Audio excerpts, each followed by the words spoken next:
Hey, Rochelle. Hey, Rochelle. Hiya. Good to see you.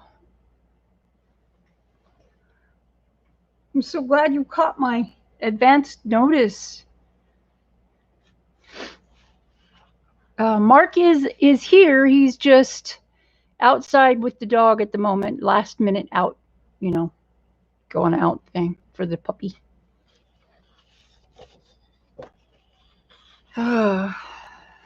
Marbly stuff.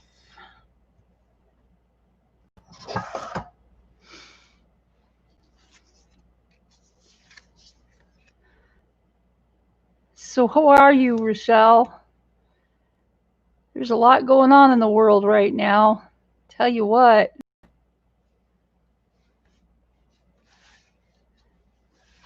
It's good to be here in a quiet place. That's for sure.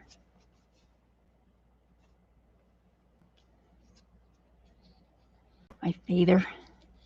Actually, a turkey feather, although I do have some other feathers. This is a dyed turkey feather. I had to trim at the top because it was trashed. Yep. That's okay though. It still looks cool. I still like it. Let's see what's going on. Let's see.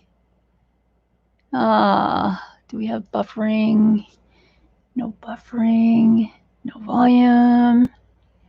Making a junk journal. Yes, that is what we're going to be doing today. Okay. Lots of notifications. I hope that everything is working okay. Can you hear me over there? In chat, Rochelle, can you hear me? It says there are 3 watching. If everybody could let me know what their screen is doing. Let's see, what did I get booted to? I am right now, if I click on the little cog, the little gear in the bottom right-hand corner of my screen on YouTube, I have been booted back down to 720, and you want to put that as high as you can. 1080 is better, and it will give you more resolution and better reception, etc. Hey, hello, Emily. Thank you, Trillium. How are you? How are you, Emily? How are you, Dark Trillium? You guys, thanks for being here. Oh my gosh. Yippee! So Mark is back. He'll be on momentarily. Yeah, I had to take the puppy out. Yes. And the puppy is now a happy camper. Wow. Mostly a happy camper. Cool. Thank you, Rochelle. Thank you very, very much. So I have my camera. My camera is literally right in front of my nose. It's like 4 inches in front of my nose. So if I bump it, I apologize in advance because I'm a clumsy person. And well, yeah. Emily, I am doing okay. I'm feeling better. It's amazing what happens when you do a little bit of research, which I didn't do because I thought I knew what I was doing. Mark recently went online and researched the benefits and effects of cinnamon on a diabetic. And he found out that if you take more than like 6 grams or around 6 grams, that it can seriously impact your blood sugar and bring it down, which was what was happening. Emily, I know, bonk. But that's what was happening to me. It was my blood sugar kept crashing and crashing and crashing. And you know what? Since I stopped, I was eating a lot of cinnamon in the morning on my oatmeal because, and generally that's what I have in the morning is oatmeal. But I was eating a lot of cinnamon because I was under the impression that if you had a good amount of cinnamon every day, it would help regulate your blood sugar. Well, was I wrong? Because since I've stopped eating so much cinnamon, I still eat a little bit, like maybe a quarter of a teaspoon. It's not even enough to, it's a shake, like a shake. But yeah, cinnamon's great. It's good for you. It really is. It's just that It's the dosage that counts. And that's what it is a lot of the time. Any plant, any medicinal, any medicine derived from a plant, anything that you do, take internally, it really, really depends on how much you take. And you can't really determine, I mean, natural remedies they're not regulated. Exactly, Rochelle. Everything in moderation. Natural remedies are generally not regulated like, you don't get this many micrograms per pill or whatever. And it's really hard to tell unless you've got this really sensitive scale how much you're actually taking. But then there's other things that come into play, like how does it affect you personally? It may not affect you, Rochelle, for example, the same way that it affects me at the dosage in question, whatever that dosage may be. So Mark looked it up and he said, maybe that's your problem. Maybe you should just, slack off. So, oh yeah, I know, Emily, me too. The magnesium. Oh my God. I used to have a lot of leg cramps and a lot of migraines. And since I started taking magnesium, they've slacked off considerably. But yeah, so I stopped eating so much cinnamon in the morning. And now I haven't had an extremely low blood sugar episode since I stopped. 3 days ago, was it? It's just incredible. It's only like 2 days, I think. Oh yeah, Rochelle, I don't eat that much, an ounce of dark chocolate, but I love dark chocolate. I like the unsweetened baker's chocolate. So I do eat that. It's probably a quarter of an ounce a day. Yeah, somewhere around. It varies. It varies. But I put that in my oatmeal too, which is really freaking good. So when you put the unsweetened chocolate in the oatmeal with the butter, oatmeal has its own sweetness.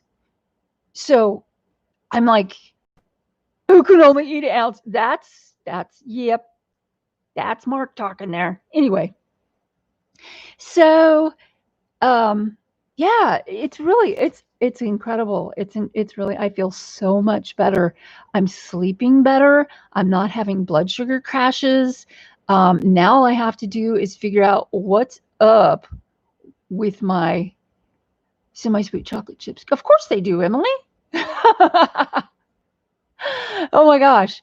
But yeah, so now I got to just figure out how to tackle my digestive problems, which I'm working on.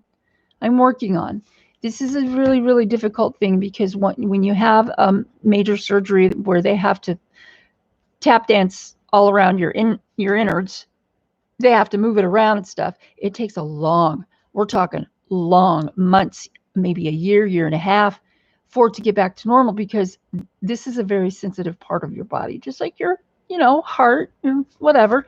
So I'm still remembering. I'm reading chat. Sorry, I'm still working on that one. Crumbs have no calories. That's right. That's what I always say. Cookie crumbs, no calories. Okay, so what I'm doing today is I wanted to work on some journals because I have a stack of them that I have kind of started to put together. I also have some tutorials coming up because I got this really cool order of stuff from BB Crafts, and there is a bbcrafts.com, and I don't have the link in this video, but if you go to my video where I do the review and unboxing of the BB Crafts items, you can find a link below that, and they have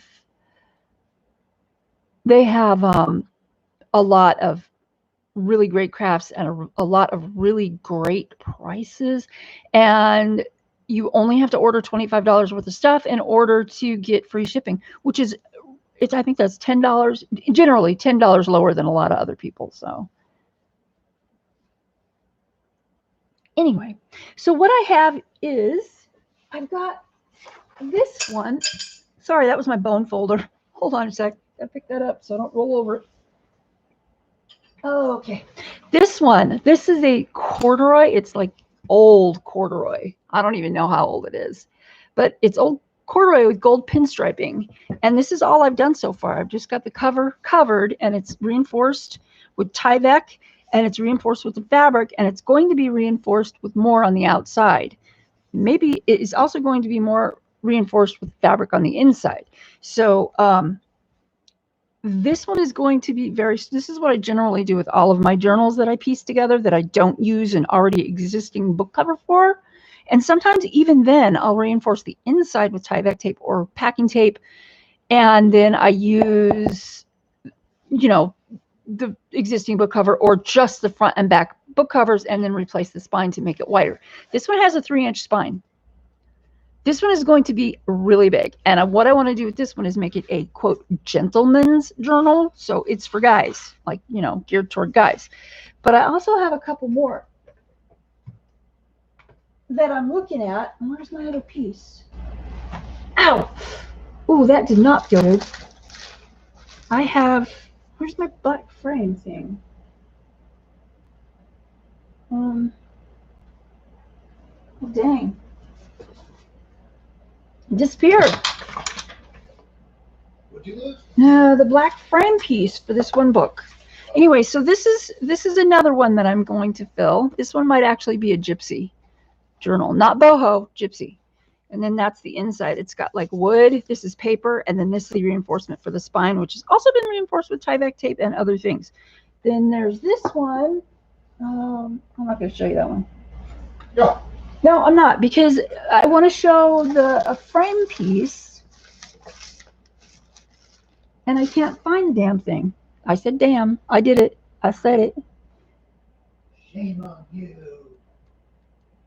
Someone from the community is selling them. I would like to support them. Oh, yes. Yes, yes.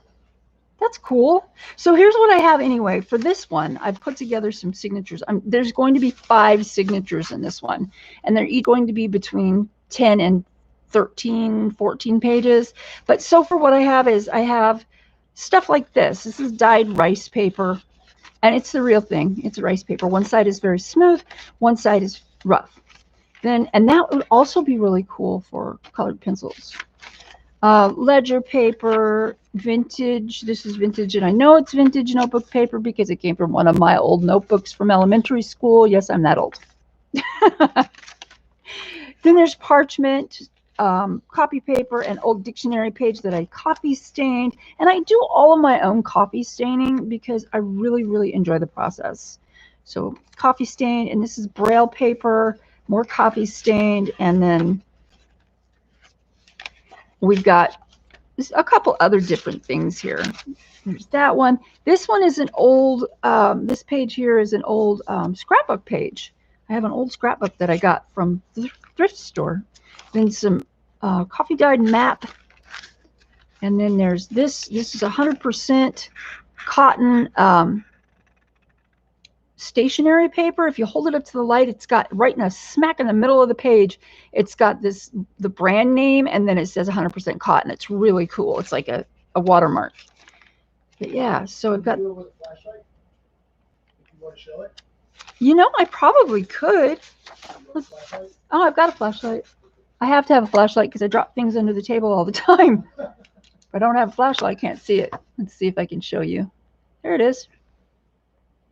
See the watermark right there? Oh, there it is. Yeah. Ooh, I'm working backwards and upside down. That's okay. So is it. Yeah, I know. So anyway, there's that. And I bought a whole box of it at the thrift store. It was like $1. And it's really nice paper too. So I've got a little variety here, and I love the way this rice paper came out on the back. This is actually, it's coffee stained, but it's actually gotten singed because it was against the edge of the oven, and probably eventually that'll crack off. But look how cool that looks. I absolutely love it. And it's so funny too. Speaking of wrinkly stuff and damaged stuff, well, let me just show you the rest of this. This is really cool. Map page, vintage. This is vintage stationery from the 70s. And then this is a piece of wax covered, I believe it's tissue paper, from a store called Body Mind Spirit on Etsy. Body Mind Spirit. Okay, that shop is really cool. She has these. She makes these in all different colors, and they come in a pack of 20. It's a really, really super good deal. And they sell out within like minutes when she lists them. I was just lucky enough to be in a chat with her when she said, oh, I just listed some in my Etsy store. So I ran over and bought some. And that was a couple months ago. Anyway, so I've got that and then more of the other miscellaneous pages. So, what was I going to, oh yeah, I had to rinse this out. This is a piece of a really old tapestry that Mark had. And it was so dusty. It was just shedding crap all over the place. So I took it and I rinsed it. I sewed it, and then the zigzag around the outside right here. It says my connection is unstable. You guys, if you can't hear me or you can't see me or I've frozen, be patient. Anyway, I rinsed it and I put it out on the drying rack outside, and it came back all crinkly like this. And I'm like, oh my God, that looks so cool. It looks really, really old now. And Mark brought it in. He goes, here. And I went, oh my God, look, it's all curly. Crinkly. That's perfect. And he goes, you're the only person who would ever say that, or something like that. So that was fun. Yeah. But I love it. I'm going to make a Gothic Renaissance journal with that one. And where I wish I could find, dang it. This is another one that I'm going to make. This is a old pillow sham that I found at the thrift store. It was 2 layers with all kinds of piping and stuff on it, and I took it all apart. I've already made 2 journals out of the other side of it, and this journal is going to be a shaman journal. I just thought it kind of lended itself well. But I don't claim any association. I mean, I'm not a shaman. There's no way I could be a shaman because, first of all, I don't have enough time in my life to study that much. It takes a lifetime of study to become a shaman. You are not deemed a shaman until another shaman says you are. And you have to go through some serious, hardcore stuff in order to become a shaman. Just because you've had a shamanic journey or a vision quest or etc. does not make you a shaman. And I have in no way studied enough to become one or anything like one. I know what I know, but new. I completely and totally respect that whole spiritual belief, and there's no way I could claim it as me being one of them. I'm a witch, but that doesn't make me a shaman. So anyway, I may use shamanistic techniques, but that still doesn't make me a shaman. Okay, so this is another one that I'm doing, and this one is made out of, I think it's, I don't know, an old oatmeal box, or it's really heavy cardboard. And is the chat still running? Because I can't see a thing. No? Okay, we're good. We're good. No, we're good. Yeah, it's okay. Okay. So anyway, so this is going to get some paper on the inside as well, and it'll be all put together. It's not a really big book. I may change my mind about that. I don't know. See, that's the great thing about junk journals. You can change your mind, and they still look great. So dang it, where is that freaking frame? I need it because, oh, I know where it is. Nope, I'm wrong. It's not there. I just glued it, and I didn't want to put it anywhere. I glued something on it. Oh, I hate it when this happens, Mark. Yeah, I got nothing. I know you got nothing. I keep standing up to try to find it. Crap. Well, it's really beautiful anyway. Trust me on that. Not there. Ah, frustrating as hell. It should just be right here. Anyway, so inside the gentleman's journal, I'm going to put things like this. This is from an old book from 1957, and it's still in copyright, I think, barely. So I kind of have to use the pages. This book, I'm not even going to tell you where it came from. I know where it came from because it's got stamps all over it. But it is not my fault that it is in my hands. I'll tell you that right now. So, but it's all about colonial living. And it's an amazing book. It's got all these little pictures that look like woodcuts, like this one. and this one. And I love this one because it's a wharf, plantation wharf. So cool. Oh, Lore, you're not Dark Trillium anymore. Dang, what happened? What happened? Okay, where the hell is that? I'm like, find it for me. I'll come in and look if you want me to. No, there's not enough room over here. You guys, I should give you a tour of my workspace because you'd all be going, how the hell do you work in there? It's like small, totally small. Okay, so, and yeah, let's see. So what I'm going to do first is I've got the signatures sort of put together. And, oh, okay, Laura. So I've got the signatures sort of put together. And I'm going to use, I bet it's right here. No, it's not. First of all, I'm going to put this bone folder away so it stops falling down. But I wanted to use these marble papers as the inside the covers. I just think that looks really cool. And I need 2 of them because they're 12 by 12, but these are 9 by 6. So it's too big to use just one, which is kind of a bummer, but whatever. The extras can be made into pockets, tags, or cards, flips and flops, and all kinds of crazy stuff, which I will do because I love it. Oh, yeah, it's going to bug me till I find it. I'm like looking around. Oh, that's from a song. I bet I stashed it somewhere where I didn't mean to stash it. Did you look in the freezer? Shut up, Mark. Jeez Louise. No, I didn't look in the freaking freezer. You guys, the craziest stuff happens around here. I swear. First of all, Mark started finding crazy stuff in the yard. Like the birds were leaving little presents for us and stuff. Things that he didn't see out there before. And yeah, he's goes out. He's not oblivious. He goes out there and he looks. So the birds have been leaving stuff. Anyway, we found, where is it? We found this out there. He found this out there. Now I ask you, how do you think a bird did that? Did someone throw it over the fence? I mean, really. I do have dental tools, but I didn't have this one. I use them I use them with when I'm gluing stuff because the glue comes off really easy. And you can boil those. You can put them in really hot water and it cleans really fast. So anyway.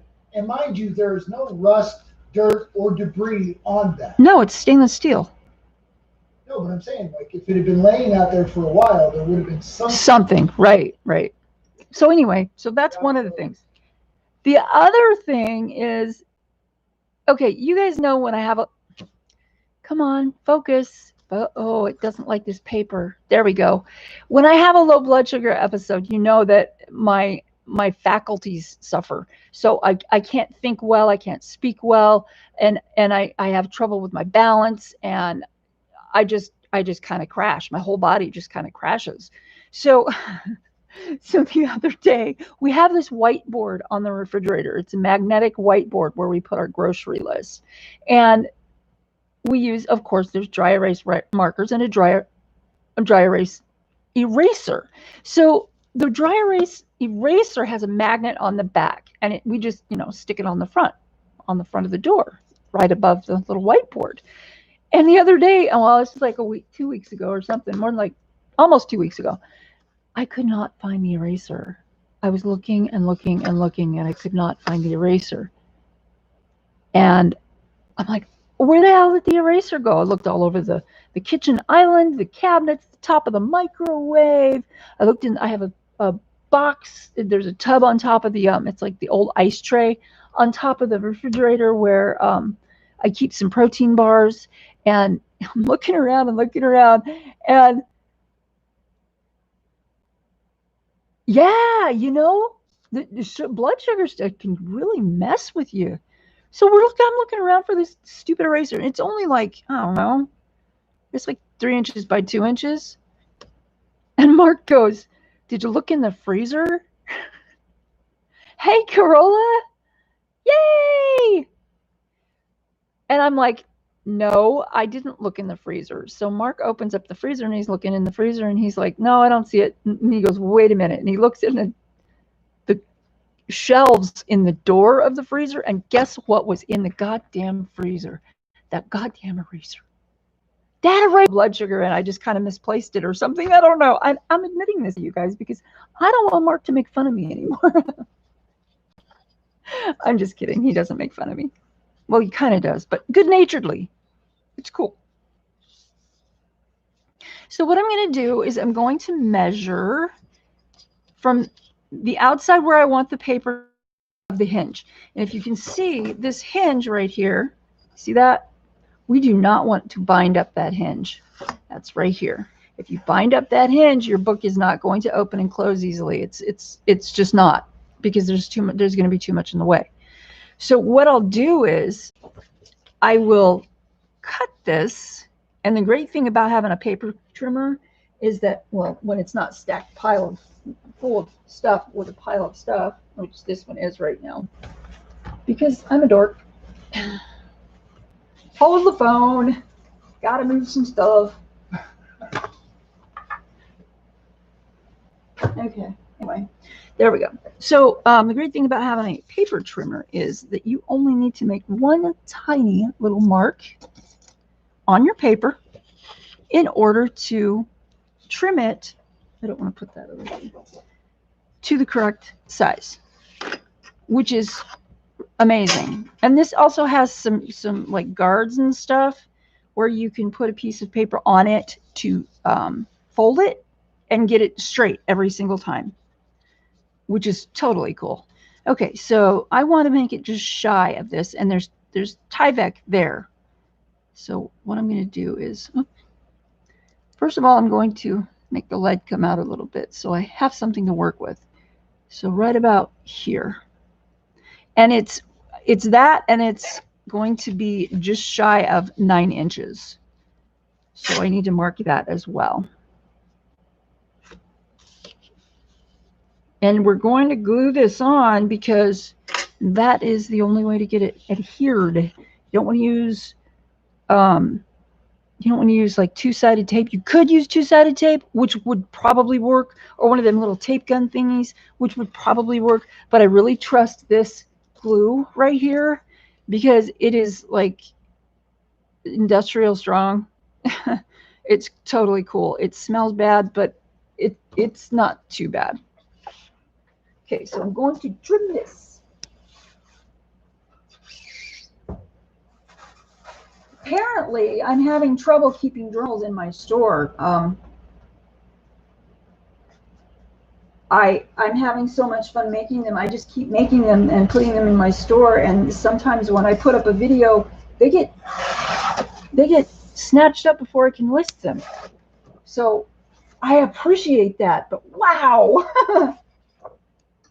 Oh, you know what? I'm not going to have to use 2 pieces. This might be actually big enough. Which would be cool. I don't think it is, though. I don't know. We'll see. Okay. Is this the one? That's the one. So you can see how that's going to look. It kind of bring. Oh, look who's here. Come here. Come on. How are you, little girl? Come here. You know you've got to make your little appearance. Say hello, Celine. Say hello. Up here. Up here, look. Dirty kitty nose. Dirty kitty nose. Hi, guys. Hi. She's tolerating me. Her claws are out. She's like all still. You know what's going to happen? I'm going to loosen my hold on her a little bit, and she's going to go flying off my lap. Anyway, she hates me because I play with her and stuff. Say hi, Celine. Say hi. There's her pretty eyes. There's her pretty eyes. Hi, guys. Okay, we're done. She's like, ew, you touched me. Okay, so I think we're going to be able to, and you don't really want to put this over the top of the other paper and measure it, because this side could be off just a little bit, and if you do that, then the paper will be off, and you don't want that to happen. I think I like that better. Should I? That. Yeah, let's do that way. Let's do it that way. So we've got, bring it out to the edge, and it's already tall enough. Oh my God, that thing is still shedding dust. Oh. I can hear it grinding. I'm gonna have to rinse it again. That's okay.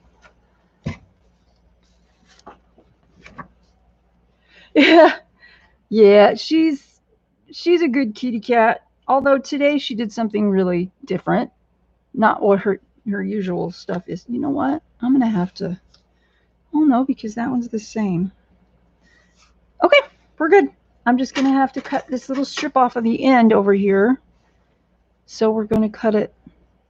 Are we focused? Yeah, we're focused. Right about here. And just make sure it doesn't have to be exact, because let's face it, it is a junk journal. That'll work. Okay. So it goes right about there. Now I have to decide what I'm going to put over the spine, on the inside of the spine. And the reason why we want to decide that now is because you want to make sure that you like the way that it looks, whichever way you're going to do it. If I put the fabric that I'm going to use over the top of the paper, I want to like it like that. If I'm not going to do that, if I'm going to put it under the paper, then I'm going to need to look at it first and see which way I like it better. So hold on just a second, because I have the fabric right behind me somewhere. Probably with the train. Oh my God, I'm never going to outlive this one. Holy crap. This, you're so grounded. This is a piece of very thin cotton lining. It's pretty strong. It's a really great reinforcement because it is so thin. You have to glue it down inside of this little trough right here where the book cover meets the spine. And you have to do that because you want to make sure that it's glued down inside of there, because if it's not, it's going to make a little bump. Okay, so sometimes it still will make a little bump, but the thing is that you want it to be thin so it doesn't bind up.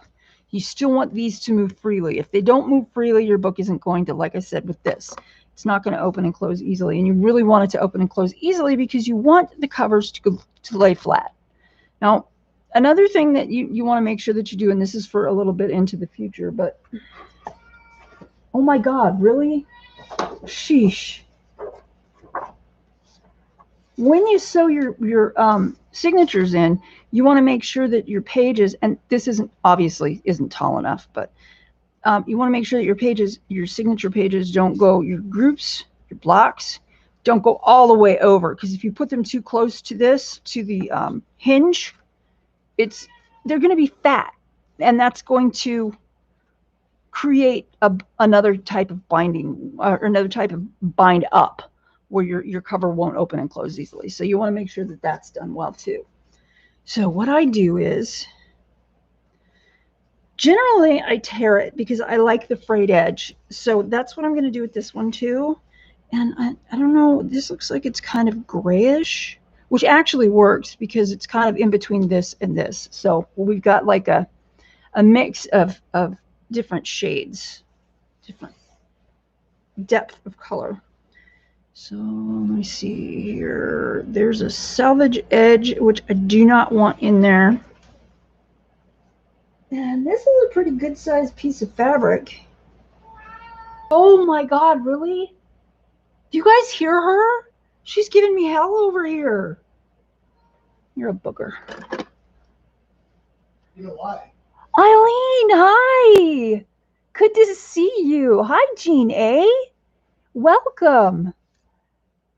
Oh my gosh, Eileen has a YouTube channel, you guys, and she is making a sewing journal that is out of this world. I don't sewing journals aren't my thing, but this book is really gorgeous. If sewing journals are your thing, you guys need to go look at her channel, because this book is absolutely gorgeous, and she's got such attention to detail and all these great little elements tucked in there. Oh my God. You've got to, you know what? I just found my frame. I'm not even going to freaking tell you where it is. Freezer? No, it wasn't in the freezer. Anyway, the way that I do this is I will just take a little snip here, and I don't want the reason why I don't want the selvage edge on there is because I like the frayed edge. So I'm just going to tear it. Look how easy that tears. Oh, that is so cool. Oh, and I was making another thing too. I was making a little element, and I don't sew very well, you guys. I'm not a seamstress, but I thought I'd show you what I've been doing, just because. I'm making little ruffles. I shredded up a bed sheet. This one actually doesn't look too bad. And I am making, these are just for embellishments inside journals. It's a shredded up bed sheet with just some random burnout velvet in red and black. And I like the black against the teal. I really, really like that combination. And the red just adds a little splash. So, okay, so we've got that first one torn off. Now we've got to figure out how wide we want it. We definitely want it to go over. Even if we glue it under the paper, it's going to have to go under it. It's going to have to go past the hinge a bit in order to hold on correctly. So we want to go ahead and we can always trim it. So I always go over more than I have to. So I'm going to go over about 1.5 inches, 2 inches. And I'm going to find my misplaced scissors, because I must. You can't even hear that. Usually cloth tearing has a really sharp sound, and that one just doesn't. So then we are going to, I want to tear it too long as well, because like I said, we can always trim it later, whether we tear it, trim it, or cut it with the pinking shears. It doesn't matter. You can always trim it, and then you can use the scraps in snippets or in what I just showed you, little ruffles. Oh, look at that. Oh my gosh. Whoopsie. Well, okay. Oh, strings everywhere, you guys. Woo. Okay, so what do we have here? Is this going to be good enough? Yeah, that'll be okay. That'll be okay. It's a little shorter than I like it, but that's okay. So what I'm going to do is I'm going to figure out, do I like it like this over the top? Only it wouldn't be that wide. It would be more like, because generally what I like to do when I'm putting together a journal is I like to put things on the inside of the covers, because it's a great place to put stuff that's heavier, like made out of heavier paper. And then, oh, thank you, Eileen. You know, I'm trying. I don't sew very well. The only thing that I've really ever sewed, well, 2 things that I've really ever been able to sew well are messenger bags that I put together myself. I made the pattern for. And okay, Jean, have a great day. Take care, okay? Thanks for coming by. Messenger bags and cloaks. I used to make cloaks. That's how I started on Etsy long, long ago. My store was under a different name. And I used to make hooded cloaks, and I figured out over the years that I was making them how to put them together really, really well and add little personal touches and stuff that would really help them hold together well. And we have a local Renaissance fair, and one day we were there. This was about 3 years ago, and I saw one of the people there with one of my cloaks on, and I went up to her and I'm like, "Oh my God, you're wearing one of my cloaks! I made that cloak!" And she looked at me like I was crazy, but oh well. I was just so excited. So okay, so we've got that. This is what it's going to look like. This is what it's going to look like if we have the fabric on the outside of the paper. And then this is what it's going to look like if we have the fabric on the inside of the paper. And I'm thinking I like it better on the inside. So this is going to, I'm going to have to probably trim this back just a little bit. But before I do that, I'm going to show you what I was going to show you with the little frame and all. Like I said, this is going to be a book of shadows. If you do not know what a book of shadows is, it is a book that that I would use personally to put my private magical thoughts in. And this is kind of the design cover. The design on the cover I'm going for. And I didn't watch a tutorial about this, so I may have screwed it up badly. But it's real velvet. It's the non-stretch thick velvet, and the frame is something that I made myself out of chipboard, and I covered it with some. It's like a floral fleur-de-lis type of, looks really gothic frame. And then on the inside, I'm going to put a picture. I may put one of my own pieces of artwork in here and just, glue it down and then put some acetate or something over the top of it so it looks like it's in a real glass frame. I'm not sure yet. Not sure yet. But that's kind of what it's going to look like. And then this one's going to incorporate a whole bunch of, it's going to be a lot. It's going to be a lot of pages. I think this spine is 3 inches as well. It's pretty big. Yeah, 3-inch spine, and it is made from a book from Karen Marie Moaning did a Fay Fever series, and that's what the original cover looked like underneath the acetate overlay. And I was going to use this picture, but when I put the Tyvek on, I didn't realize how far over I was going, and I had to put the paper over the Tyvek because the Tyvek doesn't stick to cloth very well. Even with the 3-in-1, you have to take, you have to kind of add stuff to make sure that it's going to stick well. But that's what that cover is going to look like. Hey, Lulu! Good to see you, lady. How are you? So I'm just going to get rid of some of these strings, threads. Got a little trash bag right here beside me. And for some reason, I'm just really warm right now. So what did I say? I'm going to put that underneath it. What do you think, Mark? Would that look better underneath or over the top? Yes? Okay. I'm asking him about this journal because he's a guy. And this is made with guys in mind. So, okay. So I'm a guy? Oh my God, don't tell anybody. Did I burst your bubble? Rain on your parade. Okay, so, and there's little tips I'm going to give you here that probably, Eileen, you probably already know. Anybody who puts together junk journals probably already knows this, but I'm going to kind of go over some of these tips anyway, and it involves playing in the glue. So I think what I'm going to do is, I think I'm going to leave it wide and trim it later, because that way I can just make sure that it adheres well and that this part comes out a lot, and then this part, it up above the paper, it can just be trimmed off. It can be with pinking shears or torn or whatever. I might just tear it because I think that looks really cool. Okay, so we're going to, we meaning I. Oh, I'm okay. Doing better thanks to Mark. So yeah, we were talking about the effects of cinnamon on a diabetic, and I'm living proof. I think I need to glue that down a bit more right there though, because we're gonna make sure everything is adhered well.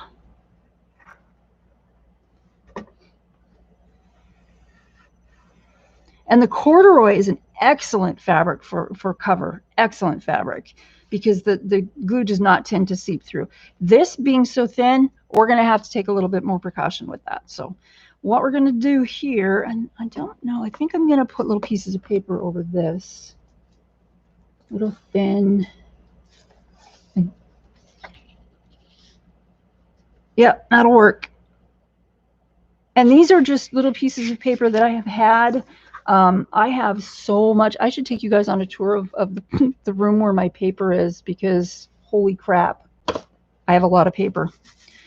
So I'm going to cut this just to cover the Tyvek.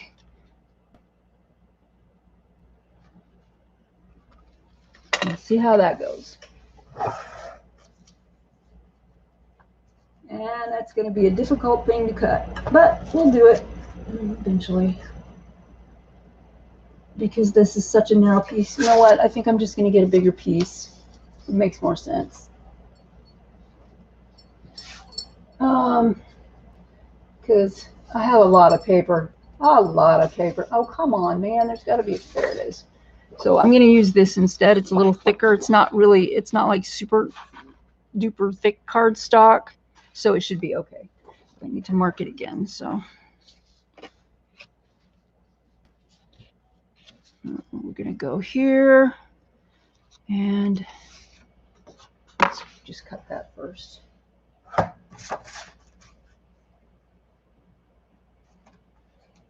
And try to make it straight, okay? Okay. Yeah, I'm talking to myself. Yeah. Just want to make sure that the 3-in-1 is going to stick, and the paper will glue better to the Tyvek than the fabric will. So we're going to do it that way. The reason why I'm using Tyvek tape is because Tyvek is pretty much indestructible. And I really want to make sure that the journals last. When I'm building a journal, I want to make sure that they last. When I have to use like double up on my covers, then I do stuff like I'll sand. If it's shiny, I'll sand it with a sanding block. And oh no, Eileen, you're having upload problems? That's not good. Oh, it's a notification that I got. It's okay, Mark. But anyway, you want to kind of get off the shiny parts because they don't adhere as well as as when it's not shiny. It's just physics. Anyway, so we're going to just snip. These don't have to be straight or anything because they're going to be covered up. And that's a good thing because, you know, everybody knows I can't cut a straight line. Oi. Yep. Okay. So my glue. Get my glue.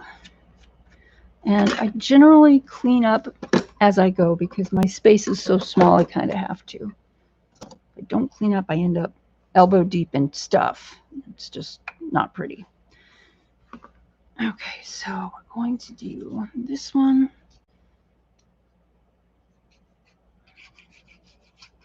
It doesn't take a whole lot, but you want enough on there that it's going to for sure stick.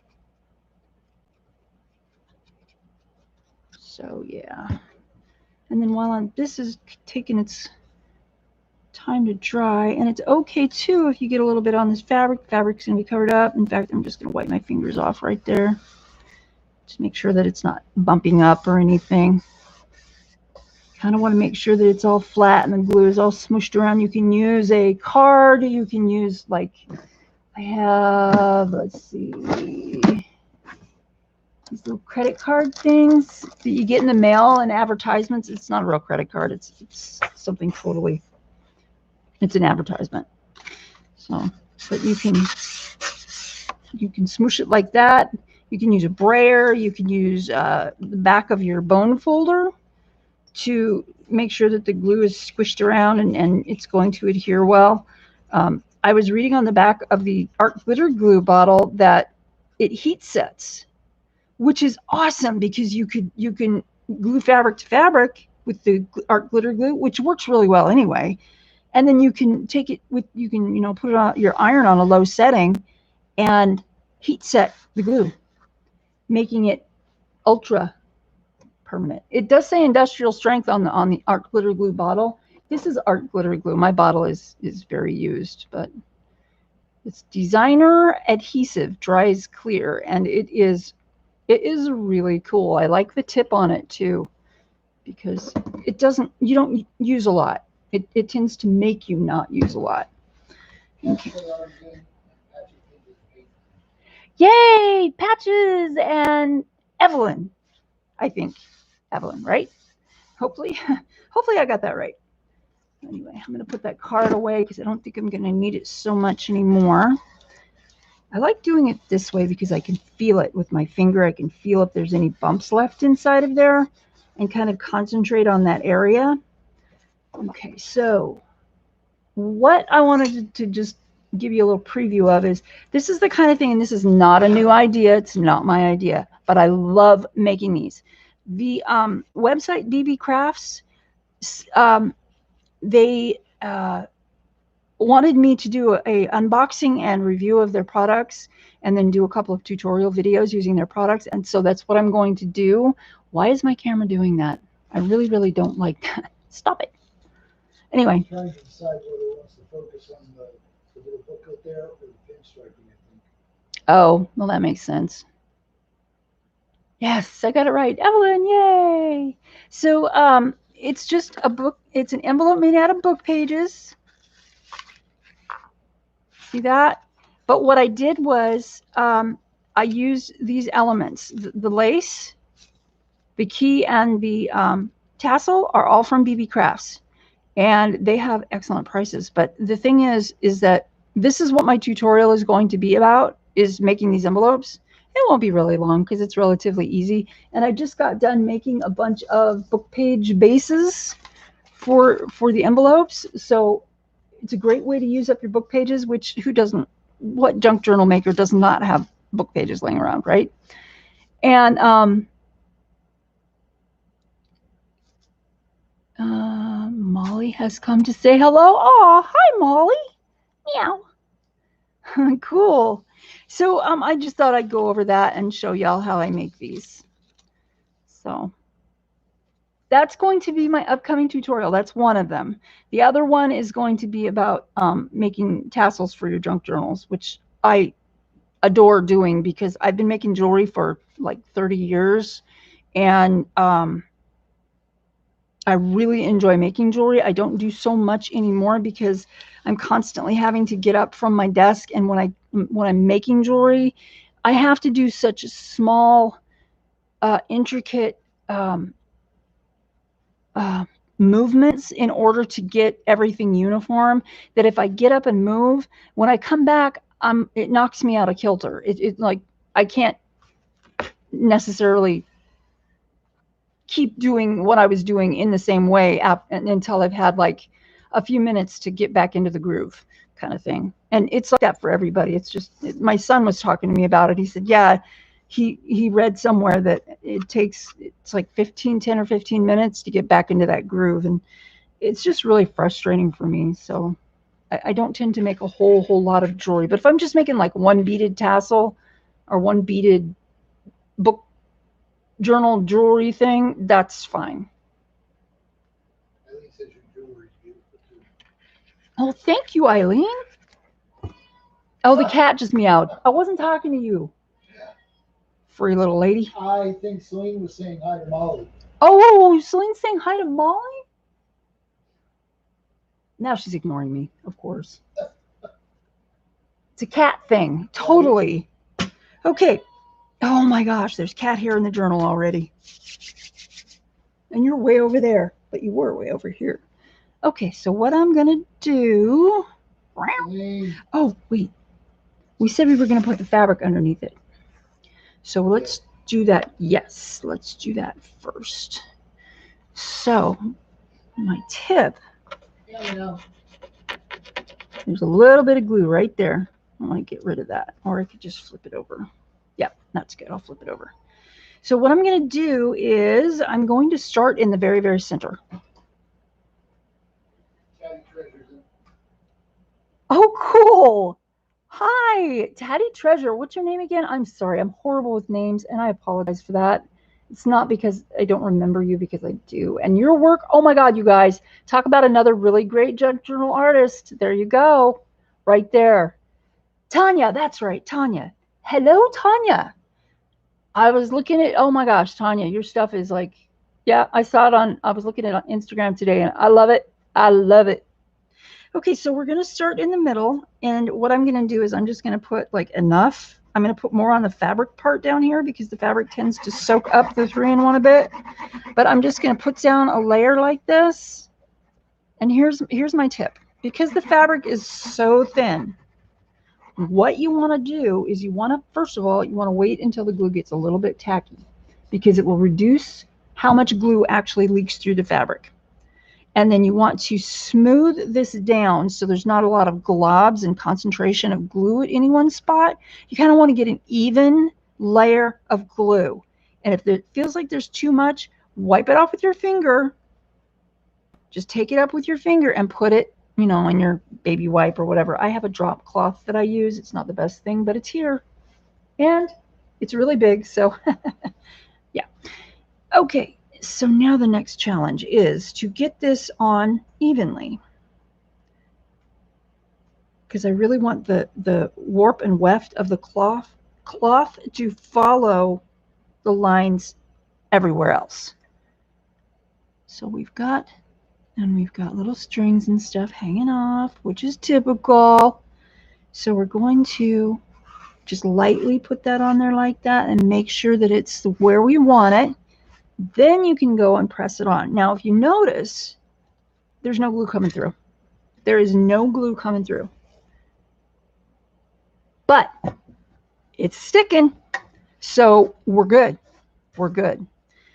And as the glue dries a little bit more and gets more tacky, you can push down harder and not have to worry about that glue soaking through the fabric, even if it is this thin, because obviously this is very thin. Aw, Mr. Joe Babb. Oh my gosh, that's awesome. That's the first time he's ever been called that, Tanya. Okay, so there we've got that. Hello. Oh my God, that's so funny. So from there, we're just going to go, I'm going to work outward. So because I'm right-handed, I'm going to start on the right side. You can do this on either side first. It doesn't matter. So a little bit more up here on the fabric. And I'm just going to do this section next. And it doesn't really matter if there's a couple of pieces of fuzz in there. It's going to get squished down flat. If it was a big thread, you'd need to remove it because it would make a bump. And I don't want a bump. I like it smooth. So there's that. Oh, I'm going to need a little bit more down here. A little bit more. Okay. And I'm trying not to get it into the little crease, the glue, I mean, but there is going to be some in there anyway. There's really nothing that you can do about that, which is why I say you need to kind of make sure that the fabric goes down inside that crease, because pretty much no matter what you do, it's going to get some glue in there. Probably not a whole lot. Are those threads? They're little pieces of fuzz, yeah. Okay. It's okay. These things keep popping up. Is that on my screen? No, it's on my screen. Oh, you're welcome, Eileen.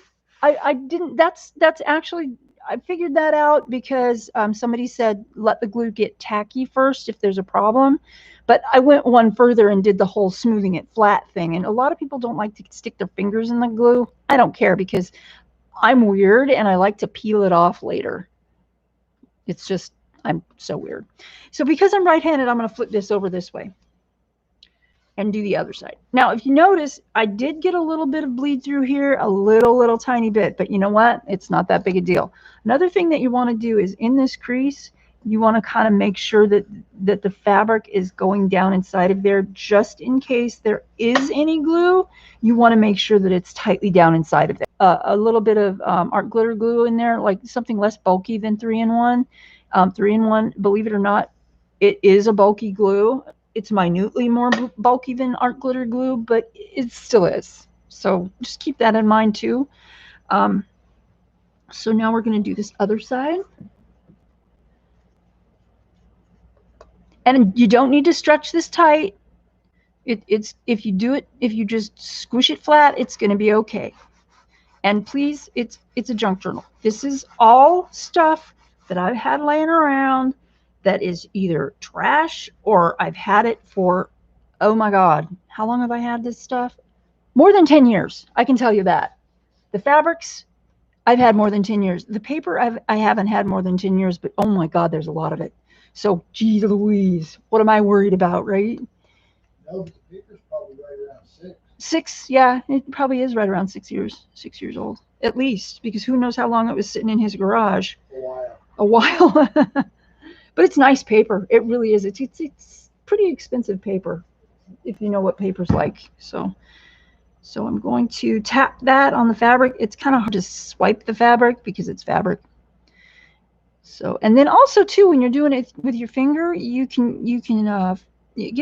feel when it's starting to get really tacky, and you don't want it to get too dry, but you want it to be tacky enough that it's going to stick and not argue with you. So there, I'm going to try and wipe my finger off on this fabric. I really do need a wet paper towel, but this will be it. No, that's okay. That was sweet. He's such a good guy.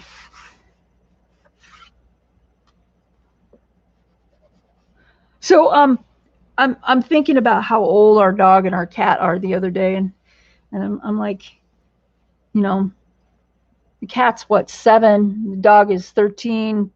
The dog is not doing well. He's losing weight, and he's gray, and he's going blind and deaf. He's not in any pain, and he's not uncomfortable. He's still okay. But I can tell you this, if he was uncomfortable, I would have him put down, because I will not suffer. I would not make a dog suffer like that. I've seen it happen before, and that's not me. I would rather he passes on and goes peacefully than having to die in agony. That's just too much for me. Anyway, okay, so I was thinking about this, right? And the cat, oh my God, her and I, we have this love-hate thing going on. I love that cat so much, but I really sometimes really hate her too, especially when she pukes. And I'm sorry if this is TMI, but you know, cats do this. The other night, she threw up in the middle of the night. And guess what? I got up to go to the restroom and I stepped in it. Oh, I laugh now. Boy, was I pissed then. It took me like an hour and a half to get back to sleep. Anyway, yeah, Lulu, see? But the next day I'm talking to, yeah, I'm talking to Mark, and I'm like, Mark, if I ever, because I love animals. I love having baby animals. I love taking care of animals, except for the puke and the poo. But, you know, anyway, I know that's a big part of it. So I told Mark, if I ever say that I want to have another pet, say 2 words to me. Those 2 words are cat vomit. Because that'll remind me, oh my God. Oh no, don't be sorry for laughing, Lulu. You go right ahead. You're not going to offend me. It takes a lot more to offend me. A lot more, believe me. After the life I've had, it takes a lot of stuff to offend or piss me off. Okay. I'm going to wipe the tip of this glue off because I like to be able to see it when it comes out. So we're just going to do the same thing here. I really like doing this in sections because it's just easier to control. You want to make sure that you're getting it on there the way that you want it on there. Not that it's, you know, going to be perfect or anything, but it's going to be perfect for you. And that's the important thing. So we're going to smoosh that. And we're going to smoosh that. If you are not happy with the construction of your journal, do not let it rest that way. Fix it. Fix it so you are happy, because that way you can have more confidence in other people being happy with it. So there we go. And I'm just going to go right back over that little crease with the bone folder. Make sure that it's down inside of there. And I can see that there is a little bit of glue there, which is fine, which is good. And if I really, really feel like I want to add some glue, I can do that. But I don't want to. It's good. It's fine. It'd be fine. That's going to be fine. So let's just take care of this side. And I'm going to come back and I'm going to take care of that little flap there too, but I'm just doing it in sections. Needs to... oh my God, Corolla. He's got it timed. Holy crap. I mean, no pun intended, seriously, but wow. Oh my gosh. I had a cat that used to catch mice and crunch them up so they were wet and squishy and oh no. Oh, Eileen. Oh my gosh, yeah, it's late there for you, isn't it? Thank you for coming by, Eileen. I really enjoyed having you here. Thank you. You take care of yourself. Enjoy your garden. Eileen has she talks about how good her garden smells, and I swear I can almost smell it myself. It's just amazing. Okay, I will see you next time too. I'm looking forward to, I think I haven't watched your video today, the last part of the sewing journal. I'm looking forward to that very much. I have glue on my finger. That's why I keep moving my finger like that. I don't want to glue it to the bottle. Okay. Okay. So, smoosh that up there. It wouldn't be too bad. We have a scalpel. You're a funny guy. Mark wants he wants to release my finger from the glue bottle with a scalpel. How's that for? Yeah, Lore, that's true. Lore's my best friend. She lives like a mile away from me. And the other week, she sent me a picture of a dead mouse. It was in her bed. Her cat had just left it there, and she had just changed the sheets. And I'm just like, oh my God. Ah. So the 2 words we say to Lore when she thinks about getting a new cat: dead mice. Okay, so you are a dead mouse. So right now, you guys, because, you know, we're home all the time. Well, Mark's home anyway because he works from home, but just noticed it's pinned. Oh yeah, it is. It's really old corduroy. Tanya, it's I don't even know how old it is, but it's probably like, I'd say it's from the 60s, because the lady that gave it to me gave me a whole bunch of vintage fabric, including some really great psychedelic fabric. Oh my God. Well, flower child psychedelic type stuff. It's amazing.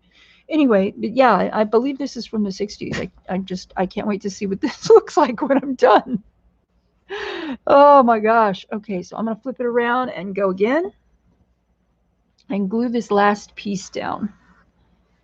And this is why journals take so long to make. The people who don't make junk journals or don't do art, assemblage art, or that kind of thing, don't understand.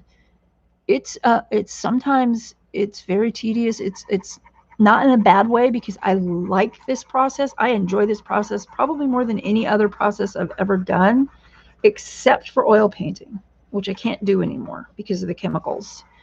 As I open my 3-in-1, yeah. I want to know if you're getting it grungy. Yes, it's going to be slightly grungy, not as grungy as the Raven Journal, but grungy, yes. I like grungy.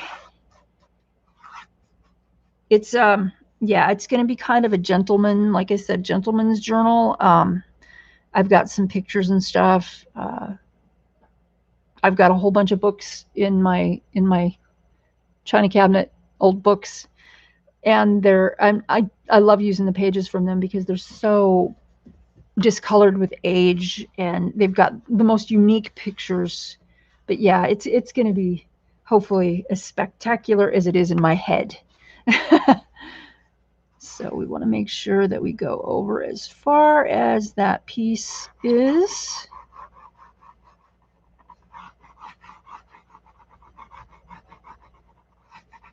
There's a little piece of fuzz hanging on there. I can see it. Oh, I can't see it. There it is. It keeps hiding from me, which is typical. Things hide from me all the time, or I hide them from myself. Here we go. It's a little wider, and it's okay because we're covering it. But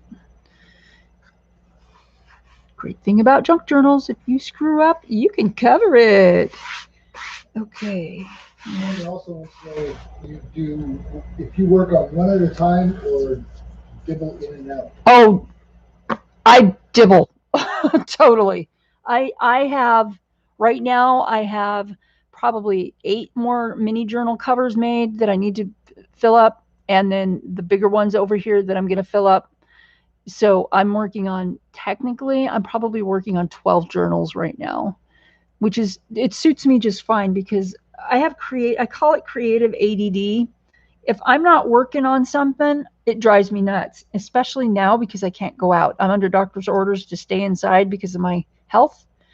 And so I have to find something to do, and I really love doing this, but if I didn't have this to do, if I wasn't crafting like this, I'd be bonkers. I'd be totally bonkers.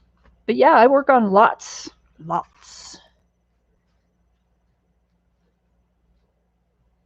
Or in jail, because I'm pretty sure by now you would have killed me. No, I wouldn't have killed you.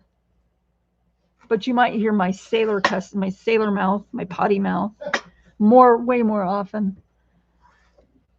Okay. I'm gonna put that down inside of there. Okay.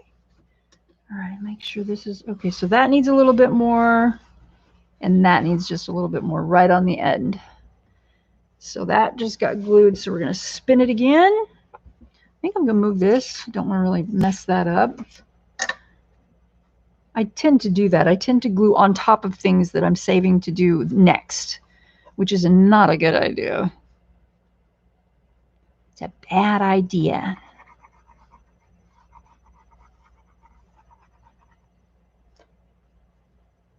So yesterday, you guys, I have this pot of rain lilies that a friend gave me like a year ago or something, and they've bloomed once. And I know that when you have a bulb flower, if there isn't enough space between them in the ground, that they won't bloom like they should. So I went out there and I was working. I was watering, and I watered the pot of rain lilies, and I'm like, well, gosh, I just watered it. I might as well take some of those bulbs out of there and stick them in the ground, right? And I have a couple of bags of pottings and yard soil, like garden soil. That's what I'm trying to say. Sitting there too, because I'm slowly planting things. I can't do a whole lot all at once, but I'm slowly planting things. So I took these bulbs, some of the bulbs out, and I put some in the ground here and there, and I watered them in, and I added some good garden soil, because our soil is really sandy, and that's okay, but it's really, when you get down deeper, it's very rocky and sandy. So, oh my God, Corolla, but at least you got to color, right? I know, huh? I didn't know what I used to do with my time too. It seems like I don't have enough time now. It's weird. So I planted these in the yard. Now we have, our state bird is a cactus wren in Arizona here.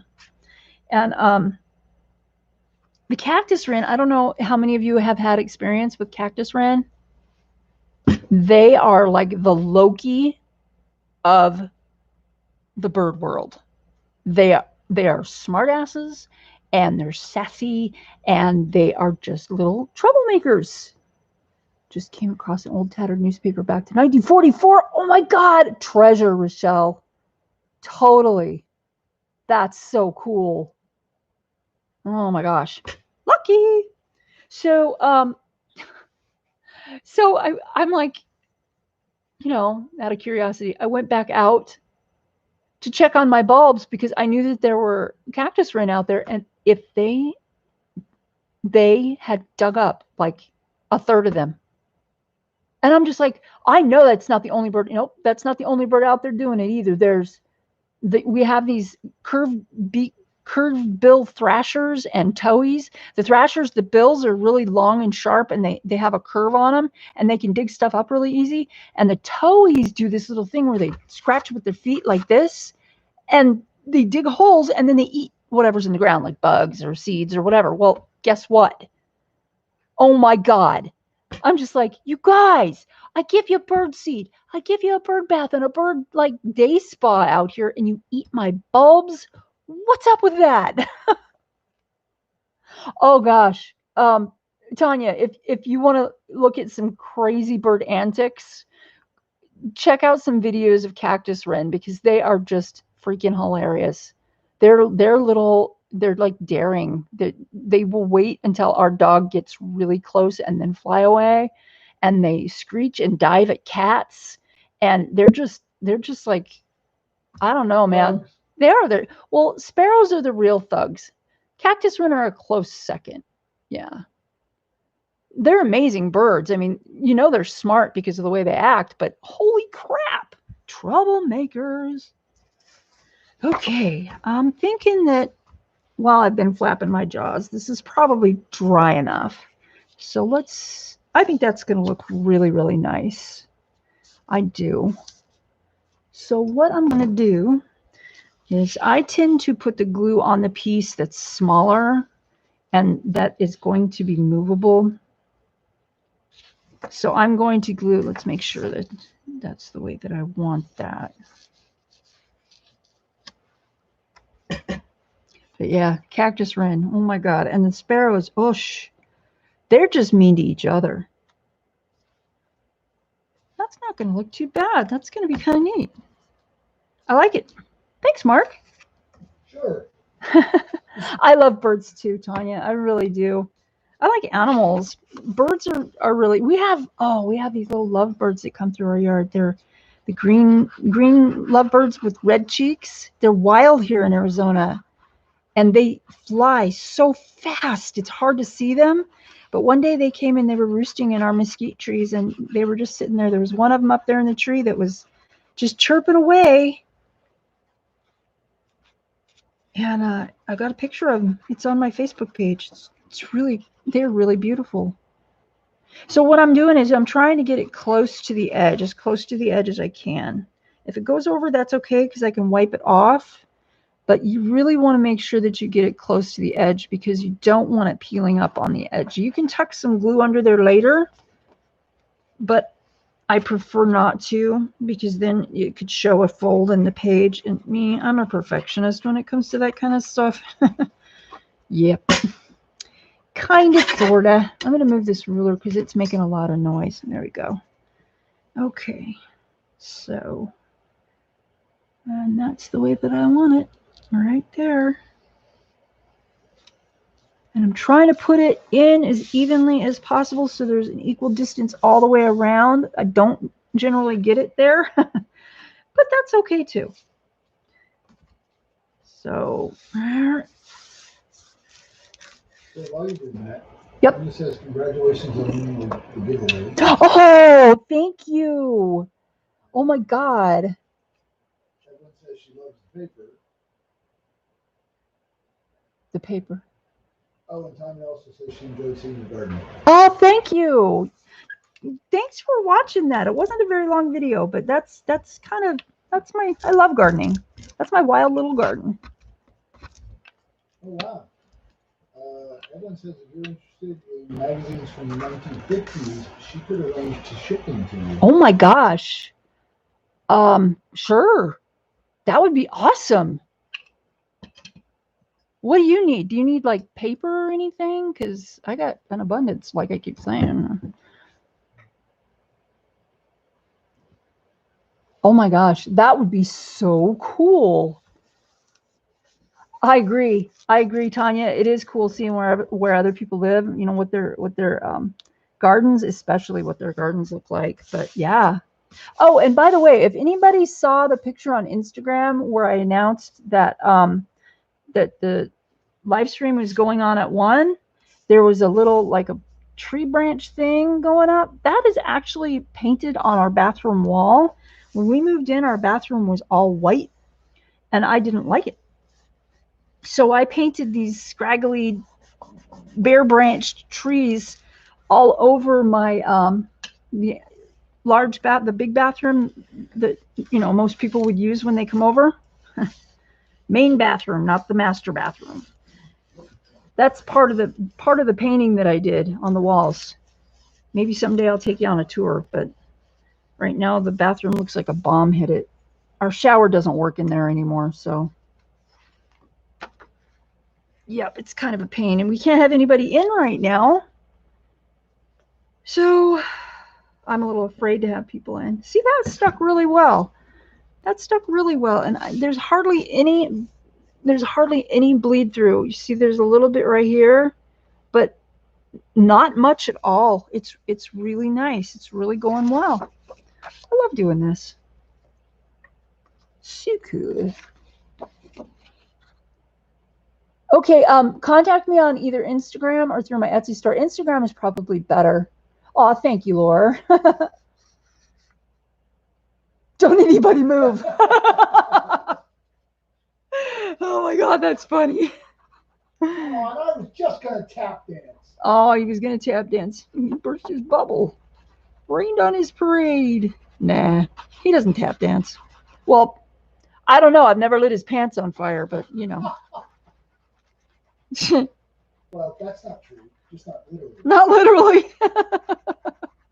Oh, now, come on, TMI. Let's not drag these people through that.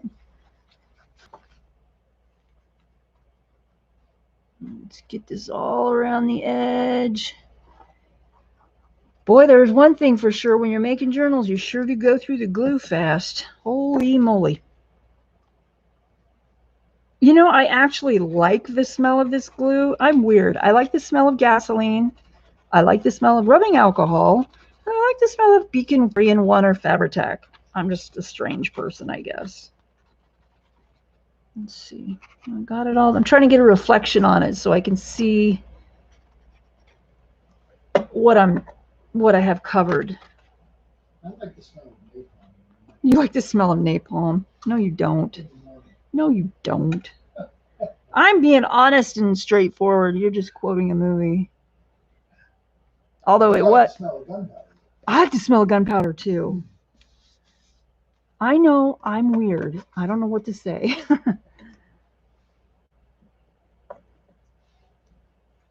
Back in 5. Used to tap dance? Oh, cool. I used to belly dance.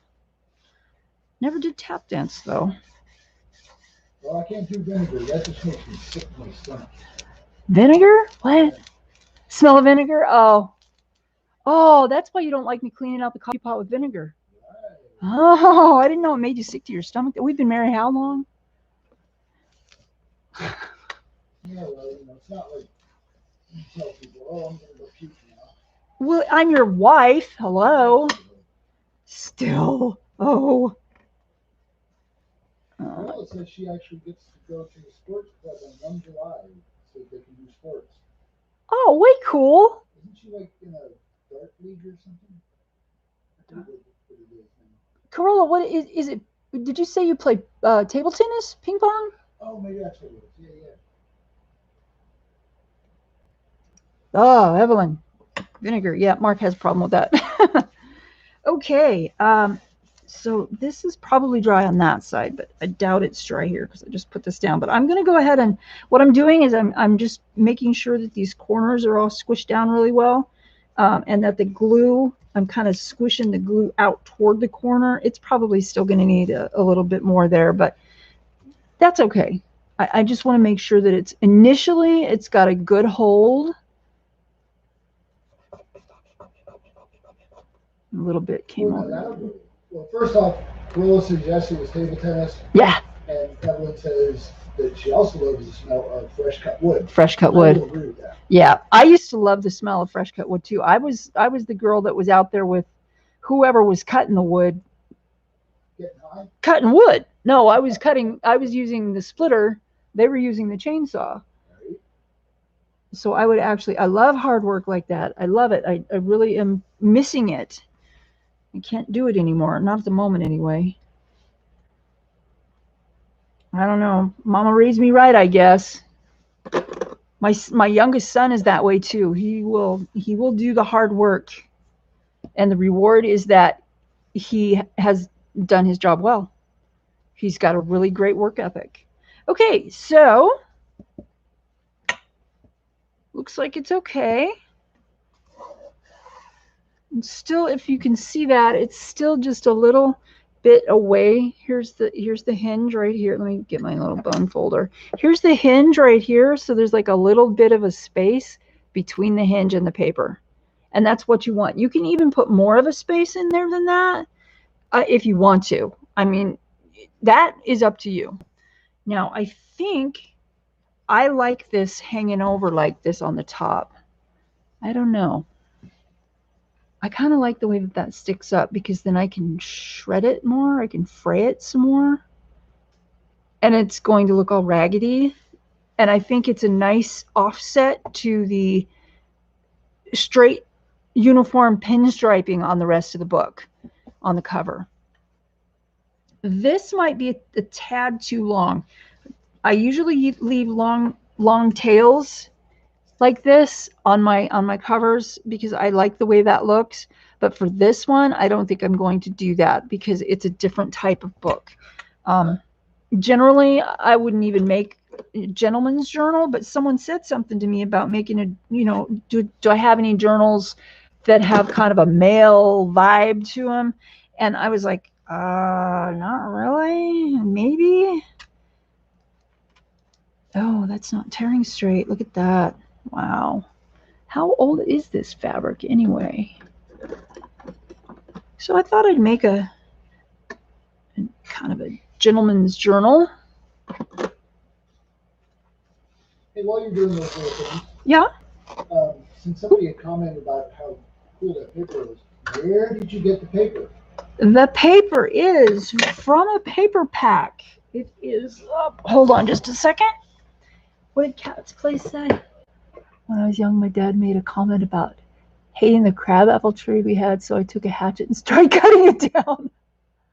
Oh, no, and yeah, what happened?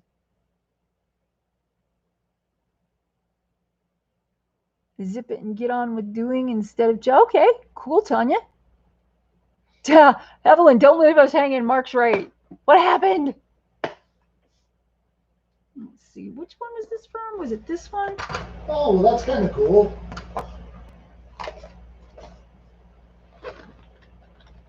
Yeah, it's this. This is the paper pack that I got this from. It was from Michael's, wasn't it? Yep. Yeah.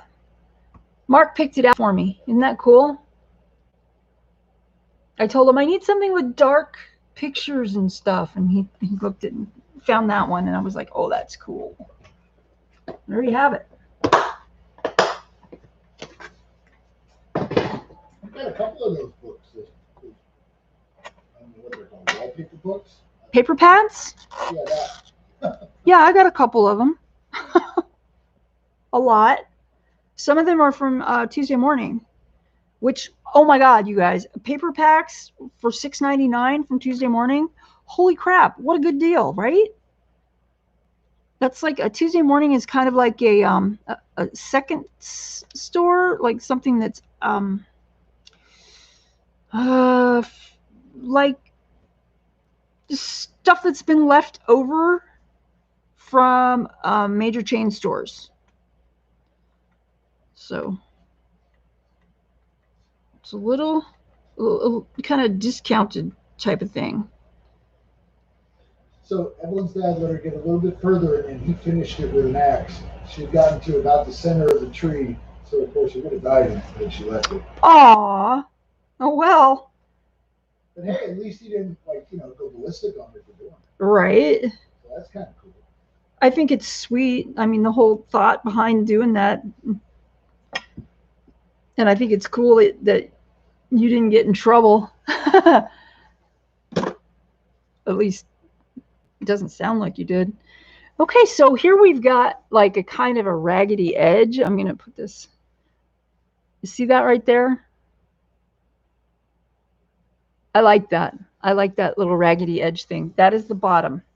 So what I'm going to do, I think, and this will help remind me, the part with the notch out of it, that's the bottom. And then the part up here that's more even, that's going to be the top. And that's probably, I'm doing that because my mentality, my thought behind that is that this is going to be what you see first, this part up here. So this is going to be like I want this to be a little bit straighter. So there you have that. Now, what I do when I'm making my journals is I will take my pages, and hold on a second. I can't see my chat because I just got a notification in. Okay. I take my pages and I start working on the pages before I put them in the book. And then what I tend to do is after I've got my pages kind of situated about halfway, where all I'm going to end up doing later is gluing stuff in, that's when I put them in my book. The way that I put them in my journal is just typical of what most people do, except for this one, I'm going to do a 5-hole pamphlet stitch instead of a 3-hole pamphlet stitch. And the reason why is because I want this to be really, really durable. I want it to look and feel like it's going to last a long time. And I think the 5 holes is going to be a little more durable and reliable, simply because guys can be clumsy. Most guys can be. Hey, you look at a book and you're like, it's a book. It's a book. What could I do to that book? You know, not for me, a book, I treat books like babies. Like, oh my God, you know, if it's a book that I like a lot, it sits on a shelf after I read it and I take it down like with reverence because it's a book I like. Having a swig of water because I'm getting dry. Let's see here. We have pages. So what I'm going to do is I'm probably going to have. Hey, can I go up a second? Yeah. How do you feel? I feel okay.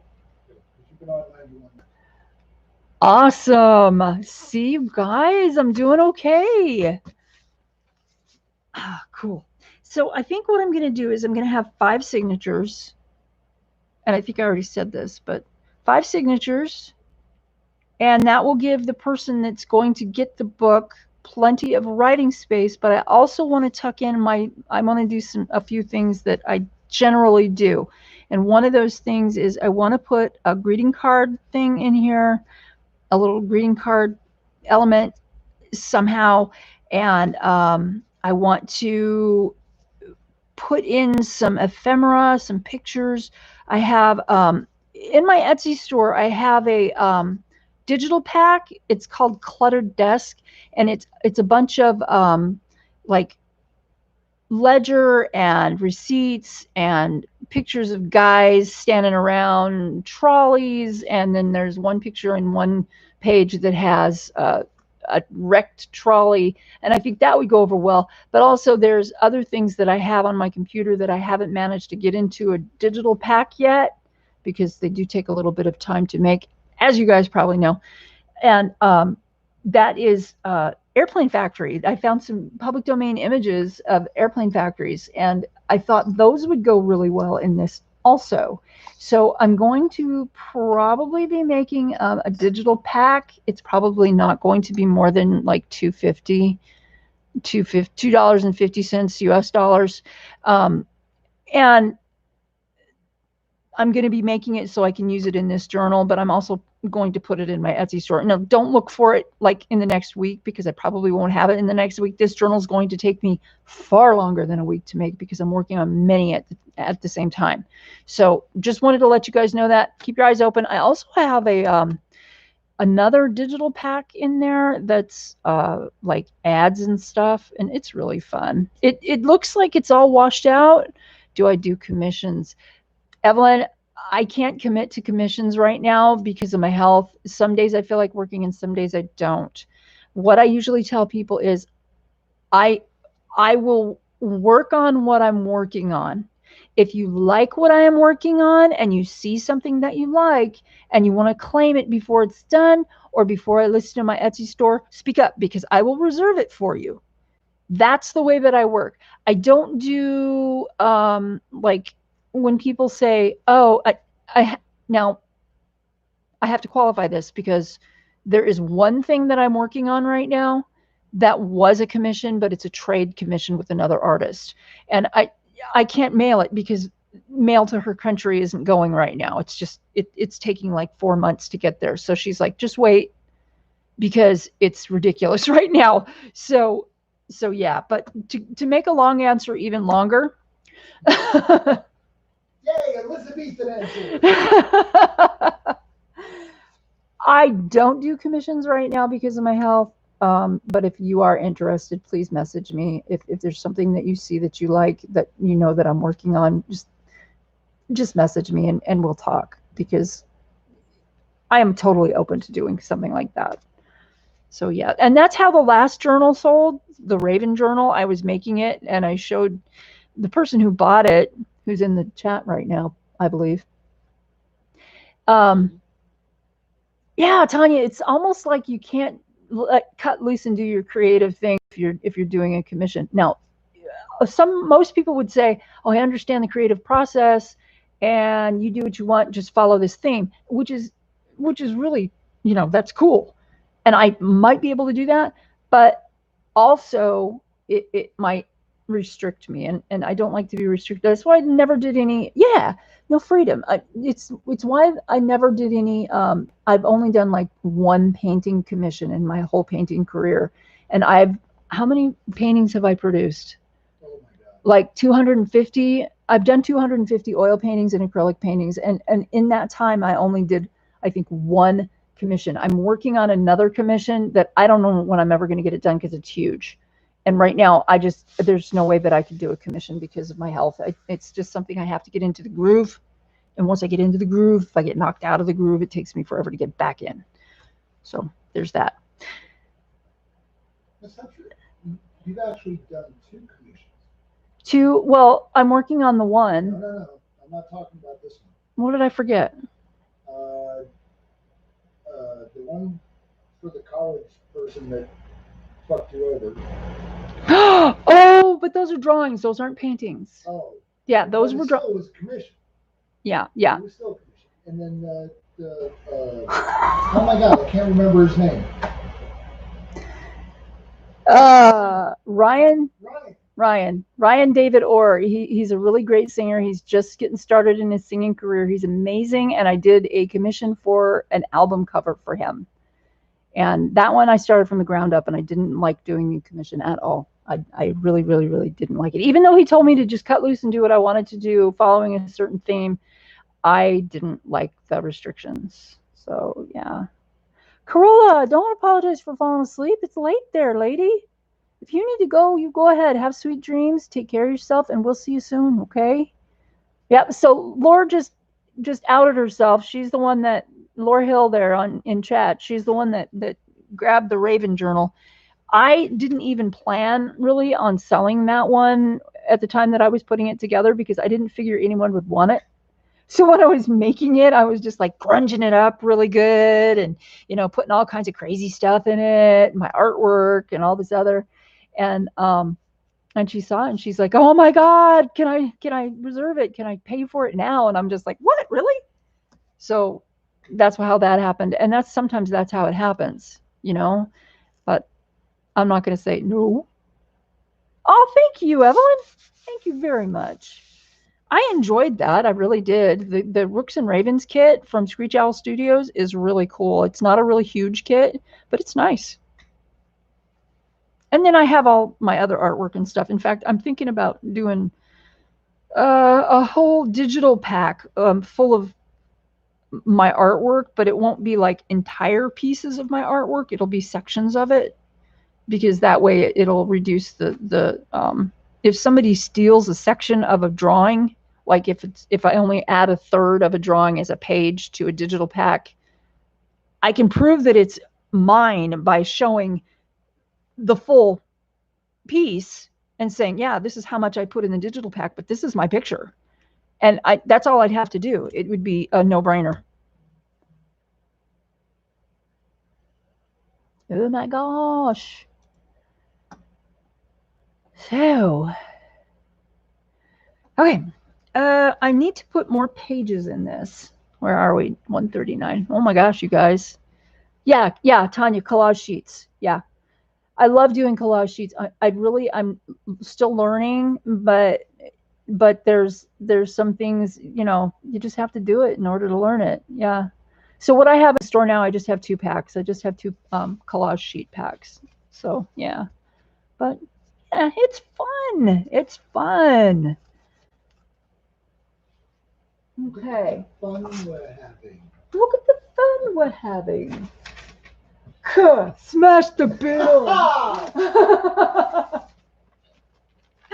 So here's some of my coffee dyed paper. One of the things that I love doing with coffee dye is what? One of the things that I love doing with coffee dye is a smiley face. No, it's a spiral. Oh, Goofball. it's the way it looks like. It's a spiral. I created a spiral out of wire, and when I was cooking the paper after I dipped it in the coffee, I put the wire between 2 sheets and put it in the oven. And because it was copper, it gave it kind of a purplish cast. It's really cool. But because it was warm as well, it was warmer than, you know, the paper because it was metal. It also made it brown a little right around where the spiral was. So I thought that would be cool for like, I don't know, a book of shadows or a goddess book or something, ancient symbols or something like that. Yeah, I do with tea. I also like dyeing with other things like watercolors, and I want to try Rit dye, and I've tried Easter egg dye and food coloring. So I'm open to all kinds of experimentation in that vein. Can you do Kool-Aid? Kool-Aid, yes, I did do Kool-Aid. Yes. Some of this has really dark spots. And you know what's really cool is, see this part here? When it's drying, sometimes I drip water on it. Not on purpose, but I do because accidents happen. And that's what happens after, like when it's drying and I've just got it sitting around. And then I drip some clean water on it. It just does that. It's really neat. I love it. I love these little accidents that happen. So I'm just going to flip through here and find a few more pieces of this coffee dyed paper to use. Ooh, that one's nice. I like that one. Mint tea.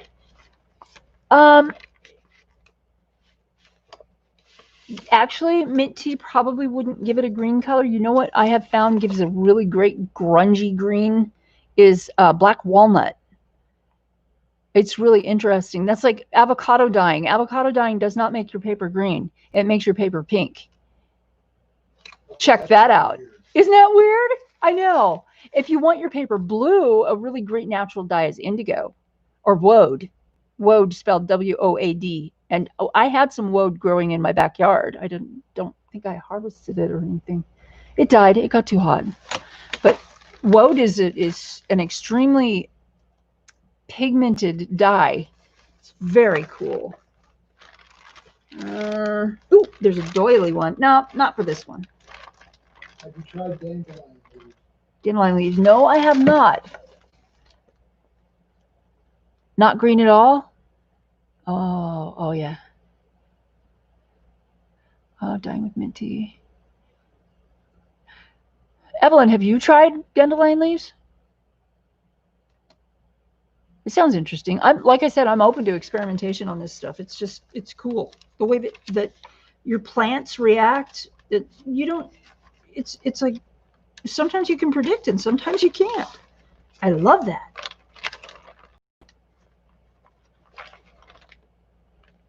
Well, that's interesting. I like that one. It made wine with the wine? Dandelion tea or dandelion leaf wine. Oh yeah. Oh yeah. Your mom used pomegranate to dye paper. Oh, that's a great idea, Laura. Oh my God. Wow. That's so cool. Forest fruit tea turns out blue. Tanya says she's been using forest fruit tea. Forest fruit. It turns out blue. How cool. Kelly created green. Hello, Kelly and Merry Meet. Thank you. Red bush. Tanya, is that tea?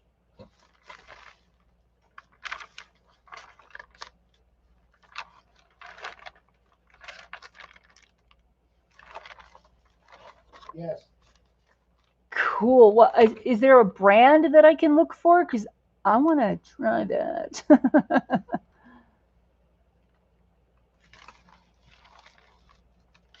See, you know what? This is kind of sort of grungy-ish. This is done with watercolor pigment. I like the granulation it got. It's really nice. See how it's got like these particles that separated out? I hope you guys can see this right here. How it's got like bits, tiny bits. It's called granulation when you're using watercolors. Oh, and look, the back doesn't have anything except for over here. Oh, that's kind of neat. There's a face in there.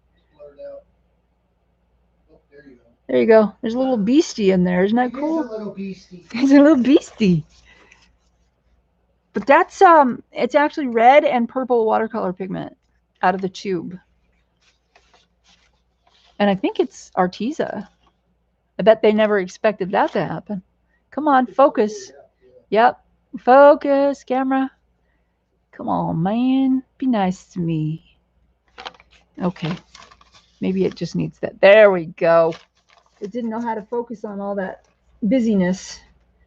Okay, so there's that. More natural tea has no caffeine in it at all. Red bush is the plant name that sends a really peachy brown. Cool. Thank you, Tanya. I will have to look that up because that sounds really interesting and beautiful. Gosh, I love that. I love talking to you crafters, everybody, crafters and colorers, because everybody's got all these little tips and things. You play with color long enough and crafts long enough, you start getting all kinds of little things in your repertoire. Oh, this is a huge pile of coffee dyed, I'm sorry, paper. And I kind of wanted to, this is a neat page. I actually, I don't know if you guys can see what's going on here. This has got some lines that are going this way, and they're kind of, they almost look like water rivulets. It's wax. I used wax on this. I used and ironed it with a towel that had wax on it, and it made that cool texture on it. Red bush. I remember back when in school, and they said people used for dyes and tinting. Yeah, Evelyn, lots of stuff. In fact, originates in South Africa. That's interesting. There are a lot of plants that people don't realize you can dye with. Carrots. You can dye with carrots. Carrots are really great for that. I mean, they have a lot of pigments in them for a plant. It's really cool. And I think if you get enough mesquite beans, you see, the mesquite trees have black sap, and American Indians used to use that sap in a hair dye to make their hair blacker. And I'm thinking that if you had enough of the sap and you mixed it with hot coffee, that you could make your paper kind of a grayish black. Would that not look cool? I think it would.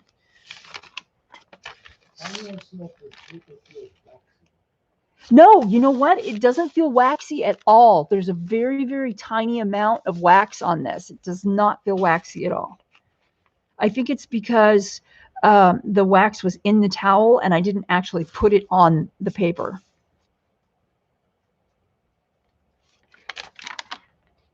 I just think it looks really cool. I wish you guys could see what it looks like. I don't know if you can actually get, if the camera's picking that up. It's really nice. Then I've got, I think these are some that I did with coffee and tea, and they came out slightly red, but that's hard to pick up too. Kind of a reddish. That one's a cool piece. Let's see if I can find one of those. I think I still have some with the black walnut. Maybe not. I may have used it all already. But I do have some more with the spirals with the copper wire. That came out pretty good. And it's got I don't know if the camera's picking that up either, but there is a purple cast to it. So it's really kind of cool. Evan says she tried making paper from sawdust. What a mess to get one sheet of paper. Oh my God, that would be a mess. You know what's best, really? I heard that I haven't done it, but it's coming across well. Kind of bummed that it hasn't got a waxy. No, it doesn't have a waxy texture. But I suppose that if I used like beeswax granules, it might actually work like that it would have a waxy texture to it, because I know that you can use the beeswax granules on your paper, and you can use either a heat tool, which I wouldn't do, or you can use fabric. Of course, you want to use a dedicated craft iron for that. But what I do when I want to put a layer of wax on, and I learned this from the Paper Outpost, is I use wax paper and I put a board underneath, so it's got a hard surface, and then a towel over the board, and then I sandwich the paper between two pieces of towel, and not terry cloth towel, more like tea towel. It doesn't have a lot of lint, because lint is going to be bad. But and then you sandwich the paper between the wax paper, and then you sandwich everything between the tea towel, and you put it on a board, and then you iron it on a really low heat, and the wax distributes from the wax paper to the paper. So it gives you like a layer, and then you peel the wax paper off really slowly, and it looks really cool. In fact, I made some writing boards with that process, and they came out really good. I don't know if you guys can see. There we go. It's got a nice even layer of wax on there. And yeah, this is a page from an antique book, by the way. That's just why it's got all that patina and the discoloration on it. But yeah, the wax paper works extremely well on it. Extremely well. And it makes it really durable and slightly waterproof. And I did it on this side too. But yeah, it worked really good. I like it. And then if your board curves, and there's a process. If you want to know the process of doing it with how to adhere the board to the paper to the board, and what you do and all that, then I would suggest going to the Paper Outpost and just searching for creating writing boards in the Paper Outpost, because she's got some really good ideas. I thought I had another key page in here. You can see where I had this hanging over something with a clothespin on it, which is okay too, because I can always trim that out or use it.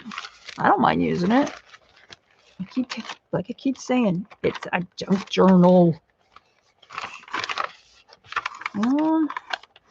I don't want to use my spirals for this journal. That is not the thing I'm going for. Huh. Maybe it's in here. Another pack of paper.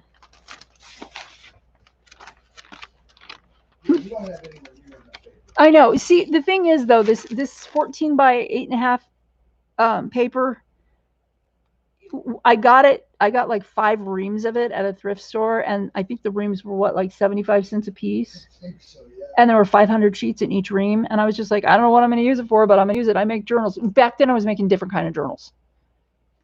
So, oh, Tanya, I love adding the corners. It just saves the corners from damage so nicely. Look at, there they are. There they are. The keys. Is that like a writing board? Yeah, it's a writing board. Yeah. So I wanted to kind of, there's another one. I think I want to use these that are more spaced out, though, because, oh, that one's got like an iron key on it. The flatter the key, the better it works. That one's got a lot of keys, so I think I'll use that one.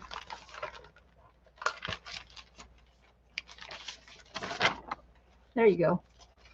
Here's what it looks like. Oh, let's see. What did I dye this one with? Bananas. Bananas. I wonder how that would look. Huh? Mushy. Huh? Mushy. Mushy. You're funny. Okay, so there's a couple more pages, and then there's 3 more over here. So I need to cut these down. You can see I moved the keys. I moved it before it was done. I'm just trying her best to get stuff done. She keeps jumping at the chat. She's like, I'm going back to not talking. Sorry. I like the keys. I really do. I anything that's going to give me a little bit something different is something that I want to do, because I don't want to do everything exactly the same as everybody else. I do love the plastic doily effect on the paper. Of course, you can't bake it when you do that. You have to let it just dry naturally. So that's fine. But I really, really like experimenting with shapes and colors and all kinds of different stuff on my paper. And let's face it, I'm not going anywhere. So, you know. Evelyn said she's going to try dye paper. She's got 1,000 sheets of legal paper. Dude, Evelyn, that's so cool. The legal paper is so awesome. And you know what? Don't neglect to put your baking soda in the coffee solution. The baking soda will bring down the acidity of the coffee, and it will make your paper last longer and be more durable. If you're acidic, if your coffee dye is left acidic, your paper's going to break down really fast. So just. That's a cool thing. Kelly says to dry your paper on a vegetable grill pan, with the little holes. Oh, absolutely. Oh my gosh, I love that. A lot of people do. I've seen, and some people, it's funny. Some people have the knack and some people don't. And I get that, because I know there are some people like Crafty Cat USA, Amy. She says she doesn't like to dye her paper because she doesn't have the patience to let it wait until it's done. And I totally get that, because you're like, what's it doing in there? It's really cute. And there's another person that is really a really skillful journal maker, is Crafty Cat, Amy. She's really talented. I don't know. Some people can do collages and some people can't. I'm not so great at collages. Amy does a collage and bam. And Eileen's the same, doing a collage, and it's just like amazing. Me, not so much. Well, there you go. But I'm working on it. So it's an 8.5, and this needs to be an 11. And I think I'm going to cut it from the other side. Using my big paper cutter over here off screen. Sorry guys, because it's huge and heavy and I can't really move it that easily. But it's an amazing paper cutter. I use it to death. Thank you, Mark. You're welcome. Thanks for the tip. I have coffee I dislike the taste of. Oh, well, there you go. Perfect. Take care of the squeakers. Squeakers. It's a name. Okay, God. Sorry. Okay, so I'm going to fold this. This is already 8.5, and I just cut it at 11. And that's cool because that fits into this journal perfectly, which means I can use the majority of the paper that I have without cutting it. I'm going to cut this one. I will show you. Nope. Like that. Okay. I cut it so that it looks like a dendritic stone formation. And I like the way that looks. Like it's got little threads. I wanted to save that, so I cut it so that is what's left on the paper. The other part didn't have that. And I'm going to go back and use my bone folder. Oh, really? Oh, Lordy, that was bad. Oh my gosh, you guys, we've been on for an hour 59 minutes, and it doesn't even feel like that. I mean, I'm like having so much fun. But because there are other people coming up on live stream, and I don't want to step on their toes, and I don't want to, I don't want people to I just don't want to get into that. I'm going to go ahead and sign off. If you guys need another live stream to go to, check out Shalene, the Book Nook. I think it is. But there's a lot of other crafters too that have great videos out there. Paper Outpost, Book Vandal, Crafty Cat, Nick the Booksmith. I know I'm going to forget somebody. Eileen, oh, Tanya at Tatty Treasure. You guys all have awesome, awesome videos. Check them out. Go subscribe. You can subscribe to people and you don't have to watch their videos. You can subscribe to them. It helps their channel, but you don't have to watch all their videos. You know what I mean? Like me, I'm subscribed to a lot of people, but I can tell you this, I can't watch all of them because I don't have that much time in the day. There's just not that much time. It's only a 24-hour day and I got to sleep. So, yeah. Oh, you guys, thank you all for being here. Really, it was fun, and I appreciate all of the advice and tips you guys are giving. It's so cool. Subscribe to me. Yes, subscribe to Cat's Play. Evelyn, she does liquid acrylic pour art. I love that stuff. Watching that stuff is so relaxing. I don't know why. It just is. Tanya, Mr. Jobeth. That's so funny. Oh my gosh. Okay. I'm going to do it. You guys, thank you. Without you, this channel would not be here. So I thank you all for being here and for helping me enjoy my day. You guys are awesome. Please take care of yourselves. Stay safe. Stay well. Peace, love, and remember, it's not about the destination. It's about the journey. Make it a happy, crafty, and colorful one. Hi, Donna. Hugs, lady. Oh my gosh. My next live stream will be next Sunday. I'm only doing it one day a week right now. That may change because I'm starting to feel better, but we'll see what happens. I am planning on doing some tutorials, so please subscribe. Like I said, you don't have to watch all of them, but subscribe because it does help the channels. The more subscribers we have, the more YouTube lets us do. So just a little word of why people, push so hard for subscribers. Once you get to 1,000, you get to live stream from your phone and you get to have monetization, which I don't care about monetization. I really don't. But the live streaming from my phone, I want that because then I can live stream from my garden. So that's one of the reasons why I want to do that. So, okay, you guys, you take care. Mark? Yo. Say goodbye. Bye, Mark. It's like George Burns and Gracie. Oh my gosh. Okay, you guys, take care. We will see you soon. Bye.